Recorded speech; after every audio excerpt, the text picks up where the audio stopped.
నిజామాబాద్ జిల్లాలో తాజ్ బీడీ యాజమాన్యంపై చర్యలు తీసుకోవాలనేదే సిఐటిగా డిమాండ్ చేస్తూ ఉన్నాం. గత కొన్ని నెలలుగా బీడీ కార్మికులు పెద్ద ఎత్తున ఆందోళన చేస్తూ ఉన్నారు. ఈరోజు రాత్రికి కూడా తాజ్ కంపెనీ ముంగట్నే కూర్చోవడం జరిగింది. ఎందుకంటే కనీసం పనిచేసిన డబ్బులు ఈ రోజటి వరకు ఇవ్వలేదు.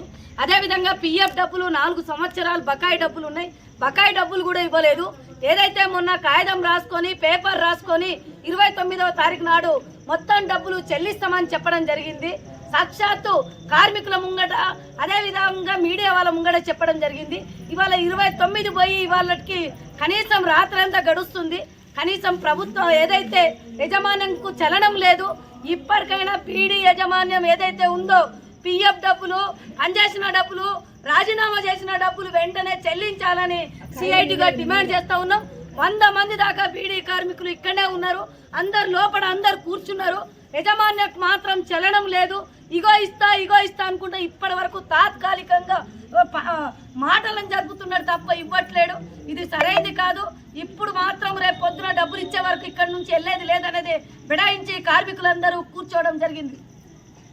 ఇంతవరకు కూడా మాకు పిఎఫ్ డబ్బులు ఇవ్వలేదు. సర్వీస్ పైసా ఇస్తానన్నాడు. ఈ రోజుకు లాస్ట్ అని చెప్పేసి అన్నాడు. ఇప్పటి వరకు కూడా ఒప్పుకుంటలేడు, ఇస్తానని అంటలేడు. మరి ఎలా?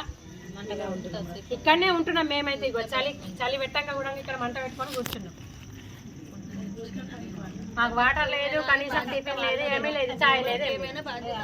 వాళ్ళది ఎవరికి ఏమైనా బాధ్యత వాళ్ళది, ఎవరికి ఏదైనా బాధ్యత వాళ్ళది. మేమైతే చలికి పెడుతున్నాం.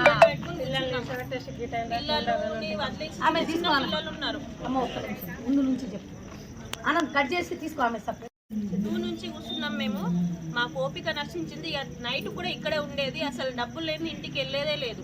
మాకు కూడా పిల్లలు ఉన్నారు. వాళ్ళకేమైనా మాకేమైనా బాధ్యత మొత్తం కార్ఖానాదే. ఇదైతే నిజం. ఇక మాకు ఓపికలు లేవు. తాజ్ బీడీ కంపెనీది. చలిలో కూడా 50 మంది అందరం కూర్చున్నాం ఇక్కడే. మా డబ్బులు మాకు రావాలి అంతే.